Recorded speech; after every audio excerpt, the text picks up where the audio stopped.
ఈ చేతిని నేను అనుకోవడం భోజనం చేయడానికి, ఏదైనా పట్టుకోవడానికి, విసరడానికి, ఇలాంటి పనులకు మాత్రమే సృష్టించాడు అని నేను గట్టిగా నమ్ముతాను. ఎందుకంటే మనిషి పుట్టినప్పుడు చేతి రాత లేదు. ఇది మొన్న 3500 సంవత్సరాల క్రితం మాత్రమే, యాంథ్రోపాలజీ ప్రకారం ఒక 3500 సంవత్సరాల క్రితం మాత్రమే ఈ భూమి మీదకి వచ్చిన ఒక సాంకేతిక పరికరం చేతిరాత. కాబట్టి మనిషి మనుగడ మొదలైనప్పటి నుంచి చేతిరాత లేదు. కాబట్టి దేవుడికి చేతిరాతకి సంబంధం లేదని నేను అనుకుంటున్నాను. ఎందుకంటే ఇది మన చేతుల్లో ఉండే పని.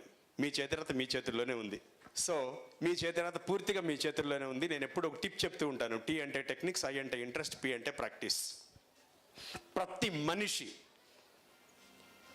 అక్షరాస్యులైన ప్రతి ఒక్కళ్ళు, if you are a literate, you can improve your handwriting only with this one tip. Not only handwriting skills, my dear friends, any skill can be enhanced only with one single acronym called TIP.